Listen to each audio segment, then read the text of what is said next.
the current policy. We'll look at it. We'll try to make it work for us. We have no problems with it. I can guarantee we're not going to ask for more compensation to go into a random drug testing thing. Do you have reservations about the current policy that would make you believe it's unworkable? No, I think the current policy works great. The current drug policy, is that what you're talking about? No, I thought you said that you want to go to the table and get a random drug policy that works for you.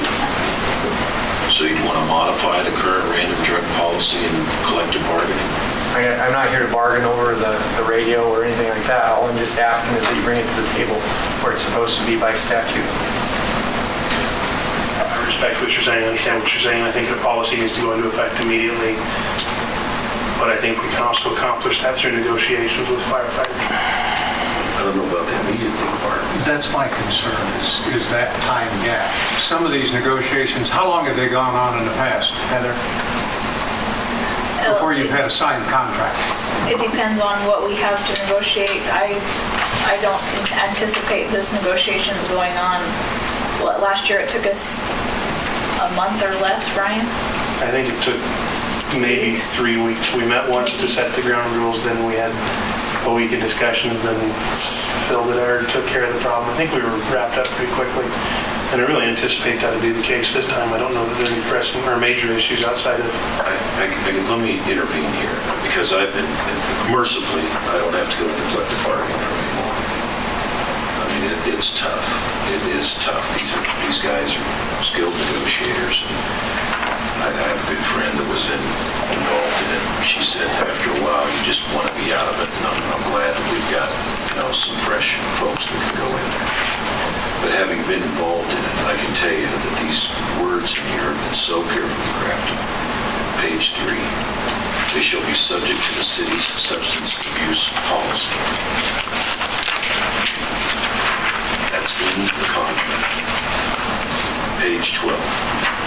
Management reserves the right to modify the job descriptions if it deems necessary. There was a lot. And read that last sentence. All applicable job descriptions are attached as reference to the end of the contract. There was a lot of discussion about whether we had to collectively bargain the job descriptions, and it may even have gone to arbitration. This language is here because management, exactly what it said, reserves the right. And now they have the right to come back if there is a change and say, we want to negotiate whether there should be compensation for that. And then management rights on page 17 was, I think that was put in there. It was originally asked for by the city. On the eve of arbitration, the lawyer that the union had in from Denver and the city's employer is to make it clear that there were reserved management rights, that there were some things that not have to be collectively bargained. Now, do I think it's a good idea to go into that room and discuss whether they'd like to have a different policy than other employees have? That's a good idea. Is it a good idea to go in that room and talk about it? It's a good idea. Is it a good idea to lay down the marker, though, to say there's going to be random drug testing there? I think that's all John's asking for. Yeah. And that it's going to be effective, just like the police department is effective. And then if they want to modify the policy or be compensated for it, that is properly subject to collective bargaining, I guess.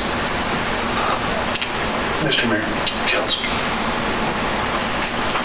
Maybe some language options here. What if our policy were to say that our random drug screening policy affected all positions within the city that are either required to maintain a CDL or are found to be safety-sensitive positions? Which it already does, I think. The safety-sensitive isn't in there at this point. Okay. Then I think rather than adding little components as we get them in, just as we determine that they are safety sensitive, they immediately become a part of that resolution. Then the only question is fire safety sensitive? And I think we would collectively bargain whether fire is safety sensitive.